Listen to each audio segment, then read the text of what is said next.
Hey, welcome back to Well, That's Interesting, the Deja Vu All Over Again edition. Today is episode 249.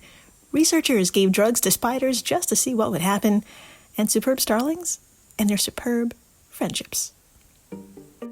My friends, if you're a long-time listener of the show, then the topic of creatures getting ripped on substances should sound oh so familiar. Just off the top of my own slightly intoxicated head, I can recall at least 4 separate occasions where entire episodes were dedicated to non-human beings directly or accidentally ingesting some form of drug, thanks to human beings. Just last month, during episode 246, finally, a study with harbor seals playing video games and another study with fruit flies on cocaine, we learned why all this matters, especially the fruit fly stuff. If you haven't had a listen, I won't spoil anything for you here, but believe it or not, understanding why and how the remarkably sober fruit fly can be coaxed into taking a bump will lead to extraordinary advancements into therapies for those struggling with addiction. And nearly 1 year ago today, during episode 207, bear cub high on mad honey rescued in Turkey, and cocaine sharks found off the coast of Brazil, our hearts exploded as we heard the real-life tale of a real-life bear cub who ate too much of what's called deli bal, which translates from Turkish to mad honey. She was found on the side of the road, blissed out, immobile, and seeing through time, which prompted locals to place her in the back of a pickup truck and drive her to an emergency vet. But don't worry, she survived and was released. It was actually all very adorable. In the second half of that show, however, we pivoted from a stoned Winnie the Pooh to the stoned sharks of Brazil. I shit you not. Thanks to runoff from record-high cocaine production, researchers have been more concerned than ever about the stuff ending up in wildlife. Well, a 2-year study including over a dozen randomly sampled sharks off the coast of Rio confirmed we've got cocaine sharks. And I mean it. The level of coke found in these sharks was reported to be as much as 100 times higher than in any previously observed marine life. Which means, yes, you guessed it, other gilled friends are on the smack as well. Even eels, as far as inland as Glastonbury, England, 3 hours west of London. As we've learned in episode 112, aptly called, What's with all these aquatic creatures testing positive for cocaine? If you haven't heard that episode as to how the fuck this is possible, I have 6 words for you. Music festivals, not enough bathrooms, rivers. And finally, way the fuck back in 2022, we hopped into the old time machine and traveled to 1969. After astronauts Neil Armstrong and Buzz Aldrin brought back 48 pounds or 21 kilos of rocks and moon dust from their historic journey. This was the first major haul of what was, at the time, quite mysterious material. And researchers really had no idea what the impact would be on the human body if, for example, moon dust entered the lungs through a damaged spacesuit. So, to find out, NASA nerds and entomologists did what any one of us would do. Feed 4.5 pounds of it to cockroaches and wait. Today, in the first half of the show, we are charging up the old time machine once more and going back even farther to the late 1940s. And joining Swiss pharmacologist Peter N. Witt, who, after speaking with his colleagues in the zoology department at the University of Tübingen in Germany, became struck with, let's just say, a unique idea. Human subjects, according to Witt, are unreliable, as we are, quote, moody, complicated, variable, and apt to carry over memories from one experiment to the next, end quote. So, if one was to record the distinguishable effects between drugs like amphetamines, mescaline, strychnine, LSD, and caffeine, you're going to need a dependable creature whose behavior you can set a watch to. Enter spiders. It will be my honor to quote even more from Dr. Peter N. Witt as to why exactly spiders were chosen, how you even administer weed and LSD to one, and what happens to their web-making abilities after taking a hit. I'll have some photos for us to enjoy. And guess what? It gets even better. This type of experiment didn't end with Peter. Oh, no. It was actually revived by NASA nerds in the 90s. Yeah, not to be outdone. They revived this experiment and took it to a new level by doing what America does best, adding more drugs. This time with coral hydrate, a sedative used by Germany back in the 1870s. The results are mind-bending. After the break, what's better than drugs? Friendship. Sorry, I couldn't think of a better segue. Anyway, we'll be revisiting another favorite topic of the show, the generosity of animals. And today, we'll be snorting a first. After 2 decades of field data, researchers have shown that unrelated members of a beautiful, brightly colored bird native to the African savanna called superb starlings often help each other raise chicks, and then they trade assistance over the years. We will meet the team that stuck their noses into 40 breeding seasons to make this observation. We will shed tears of joy at the caretaking shown and to whom, and we will learn the theories as to why these birds form what's believed to be friendships. In the meantime, hi, I'm Jill Chacha, and if this is your first time listening, welcome to the flock, my amicable business goose. To begin, I'm going to ask you to slip into your coziest garb, maybe grab a warm beverage of your choice, and to get comfy as I read the words of Dr. Peter Witt, as published in the December 1954 issue of Scientific American. This is an article that blessed the world 6 years after his research, an experiment that combined an assortment of narcotics and revealed their effects on an unconventional participant. Gather round as we dive into a story that explains that experiment's origins, its hopes, and results. A story simply titled Spiderwebs and Drugs. Quote, "The members of the zoology department were dead tired. For days, they had been trying to make a motion picture film of a spider building its web. Night after night, they had waited up in the laboratory to catch their subject in its intricate construction job, but the perverse little creature had refused to perform for their cameras. Each morning, they had fallen asleep with exhaustion, only to find on awakening an hour or two later that the spider had spun a beautiful web during their sleep." And just an editorial note here, I did a little digging, and it turns out what sounds like a camera-shy spider was actually a common garden spider, an orb weaver who spins webs between 2 and 5 a.m. And you'd think a zoology department would have been wise to that, but I digress. Anyway, back to the story. Quote, "In desperation, a delegation of zoologists finally came to my pharmacology department. We were all colleagues at the ancient University of Tübingen in Germany. Could I supply them with a drug which would stimulate the dilatory spider to spin its web when they wanted it to?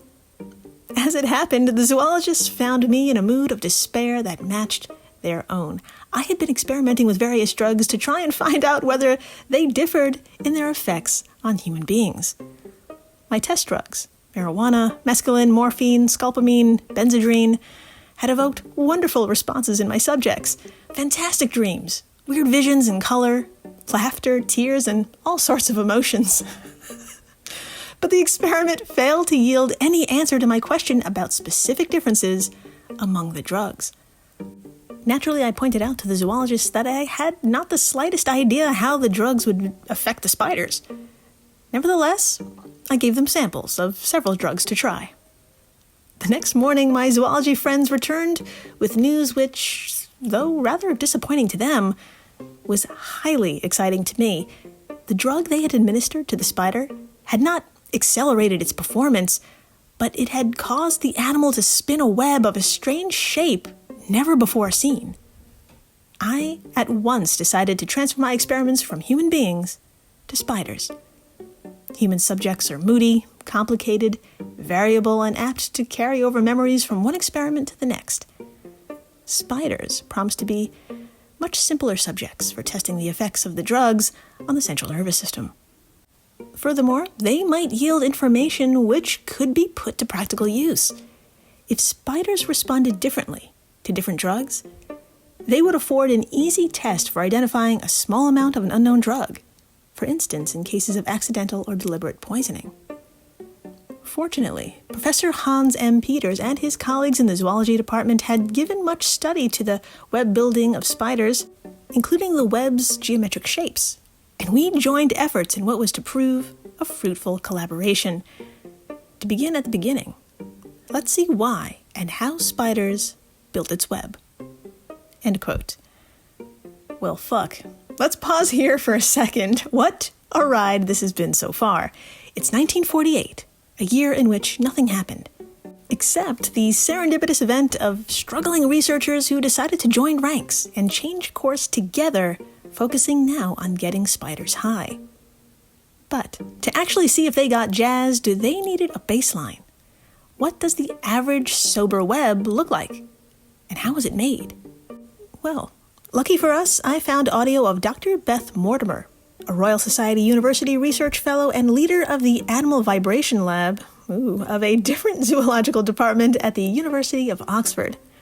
My round business goose, let us listen as she describes how genes control the behavior of spiders, and it is this inherited information that allows them to build complex orbs right after hatching. From the BBC show Crowd Science, How Spiders Build Their Webs. Here we go.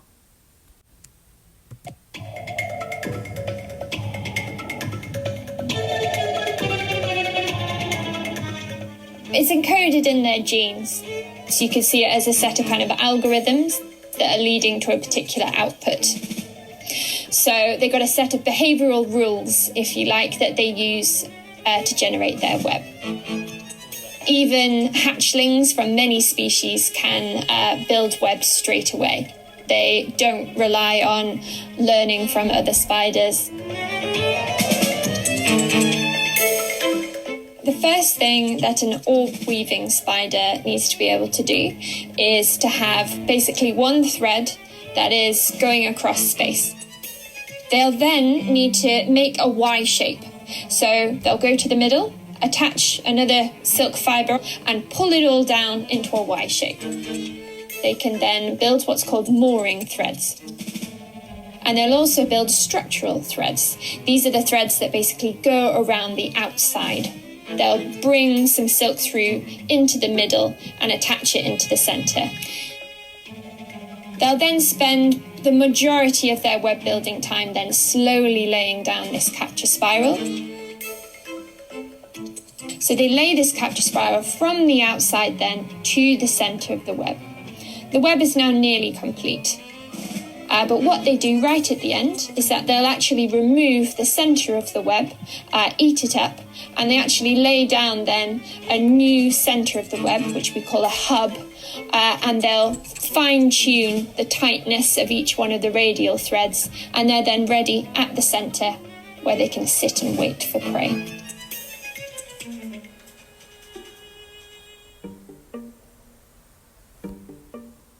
Well, goddamn, I have to say, it kind of blew my mind that they fucking tune their webs like a goddamn instrument of death. That is hardcore.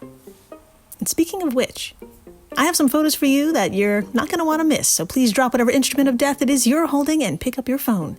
Head on over to today's post over on the old socials, and you're going to see Dr. Witt staring down one of his test subjects, a species named Zilla notata, and we'll get into that in a minute. Just a heads up, his eyes will haunt you.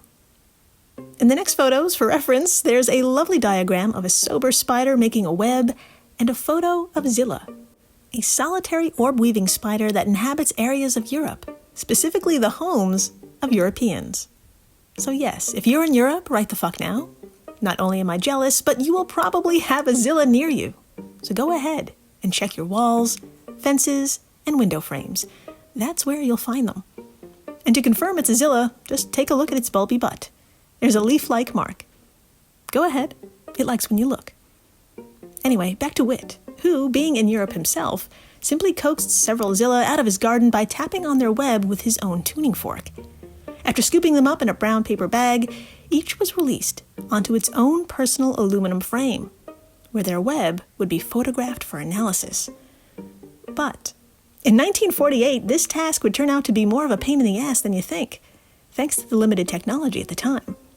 So the researchers had to get savvy. Continuing from Witt's article, quote, "A spider's web, needless to say, is no easy thing to study. The threads are so thin and delicate that they can be hardly seen, and they break at the slightest touch of a clumsy human finger. Nor will a web keep for any length of time.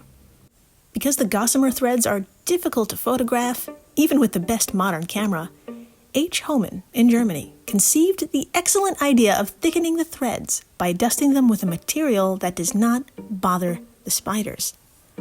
A glass bowl filled with a solution of ammonia gas in water and another bowl with a solution of hydrochloric acid are placed under the web. The rising vapors from the bowls combine in the air to form fine crystals of ammonium chloride. In 20 minutes, the crystals have covered all the threads with a fine white layer, so light that it does not make the delicate filaments sag, but thick enough to make every thread stand out clearly when the white-coated web is photographed against a black background with light from the side. End quote. So, my friends, with just a few bong hits of ammonia and hydrochloric acid, bada bing, bada boom, we've got sparkling webs that the camera can pick up. Easy peasy. And if you put down your own bong and pick up your phone to head on over to the old socials, you can see one of the images from this experiment. Just as Whole Wit described, there's a black background and a stark white web, which, in this case, looks a little funny. It turns out, this is what Azilla's web looks like after a few hits of weed. And as you can see, the bullseye, or the classic circular pattern we're all familiar with, is, just off-centered, to the left. Okay, it's a lot off-centered. It's crooked, y'all. It's just a little off. But I'm getting ahead of myself. We need to talk about how in the holy hell you even give weed or any drug to a spider. And please, by the way, just don't continue sipping your warm beverage. Stay the fuck where you are and listen.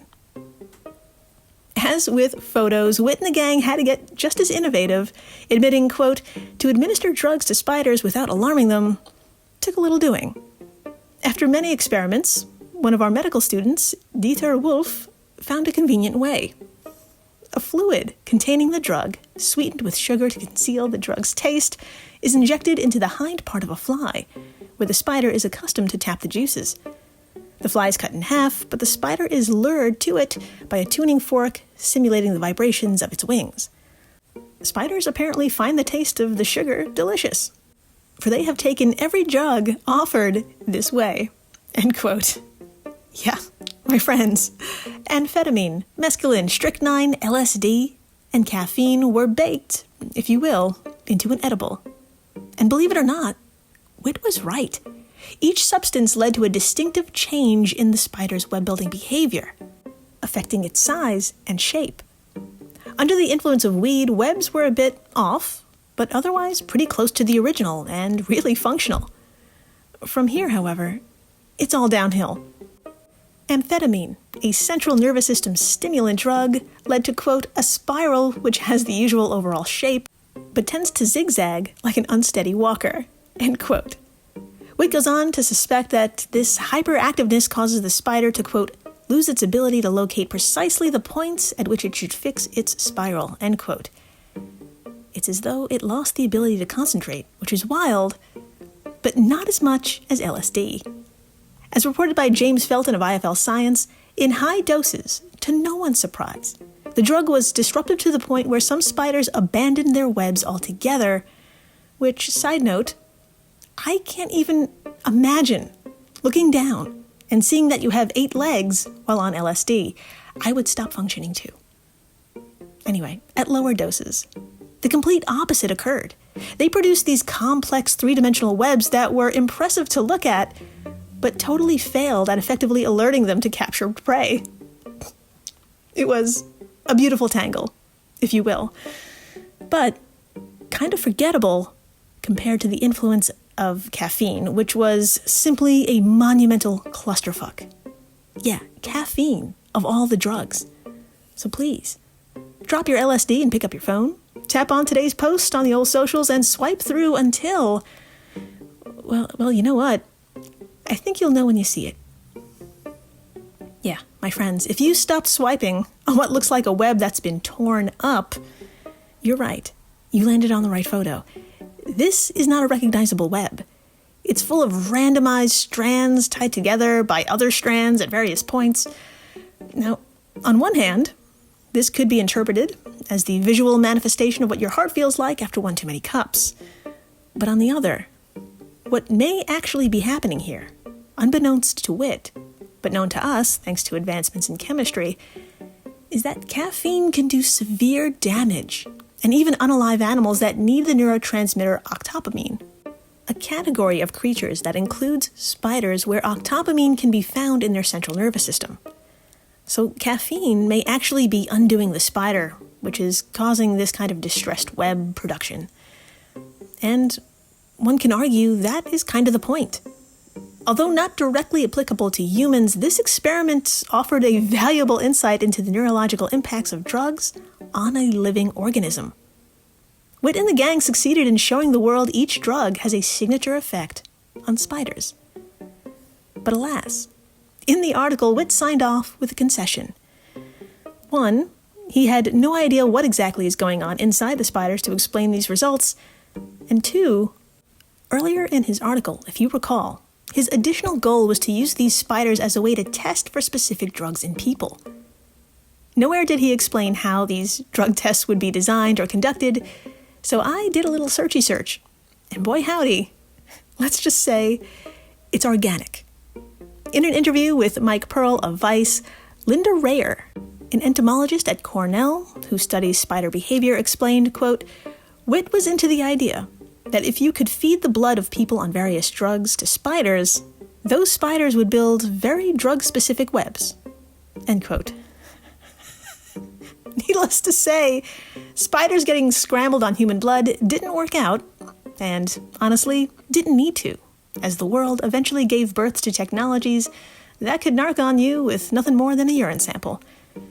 So why, 50 years later, in 1995, did scientists from NASA's Marshall Space Flight Center in Arizona replicate this study? Girl. Because not only do they have the toys that could do the clickety-clacks and quantify the changes in the webs we see before us, they can also throw in another drug while they're at it. So yeah, using the same species of spider and administering the same types of drugs, NASA nerds threw a shindig the way they know how to throw a shindig. Methodically. After the last bit of drugs were consumed and analyses were made, I believe Dr. Witt would be proud. Of himself, mostly, I would assume, because NASA's results were practically a mirror image of his own. Webs after weed were slightly off kilter, and those on caffeine were chaotic and heartbreaking. There are illustrations on today's post of each spider's trip if you fancy a look.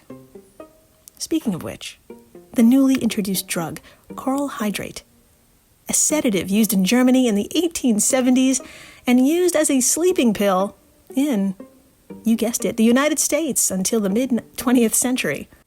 I'll give you one guess as to what the spider's finished product looked like. Go ahead. Yeah, you're right. It looks as though they stopped halfway, or even a third of the way. And although this kind of talk is subjective, NASA went the extra mile and gave each web a once-over to quantify the differences we're looking at. Quote, the images of the cells were digitized and processed by an image data analysis program that computes various measures of cellular structures of the webs, including the number of cells, an average area, perimeter, and radius of the cells. It appears that one of the telling measures of toxicity is a decrease in comparison with a normal web of the number of completed sides in the cells. The greater the toxicity, the more sides the spider fails to complete. End quote. From their study, using spiderweb patterns to determine toxicity. Well, duh. After the break, we are leaving the lab and illegal substances behind for the open savanna of East Africa. And we're trading in our glitching spiders for Starlings who are happy to lend a helping beak. So please, stay tuned. Hey, it's Ryan Reynolds here from Mint Mobile. Now, I was looking for fun ways to tell you that Mint's offer of unlimited premium wireless for $15 a month is back. So I thought it would be fun if we made $15 bills. But it turns out that's very illegal. So there goes my big idea for the commercial. Give it a try at mintmobile.com/switch. Upfront payment of $45 for 3-month plan equivalent to $15 per month required. New customer offer for first 3 months only. Speed slow after 35 gigabytes if network's busy. Taxes and fees extra. See mintmobile.com. Running a business comes with a lot of what-ifs.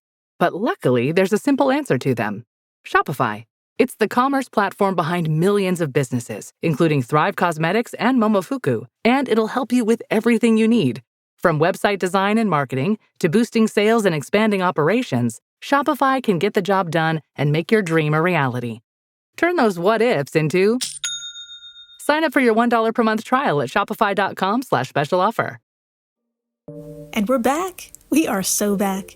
And my friends, get ready for a burst of color that doesn't require ingesting anything. I ask you to behold the African superb starling, whose name says it all. Please drop whatever bullshit you're holding right now and pick up your phone to tap on today's post. I guarantee whatever it is you are holding was nowhere near as flamboyant as the creature you're about to look upon. I'll give you a second. Yeah, that is one hell of a bird. Its pure black face fades into iridescent blue-green feathers over its nape, back, and wings, and its tail. At the center, covering its belly, is a bright orange, and all of this is carried on two thin black legs and packaged in a body about 7 inches long. If you're fortunate enough to see these fireworks in person, you're either at the Oakland Zoo, for example, where one of our photos is sourced, or you found yourself in the open savanna of either Ethiopia, Kenya, Somalia, South Sudan, Tanzania, or Uganda, where these birds call home.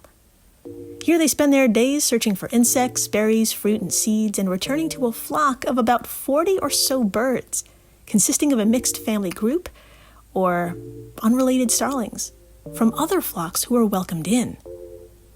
This particular dynamic is what drew the attention of Dr. Dustin Rubenstein, a professor of ecology at Columbia and author of the paper we're plucking right now, and Dr. Alexis Earle, a biologist at Cornell and an additional author.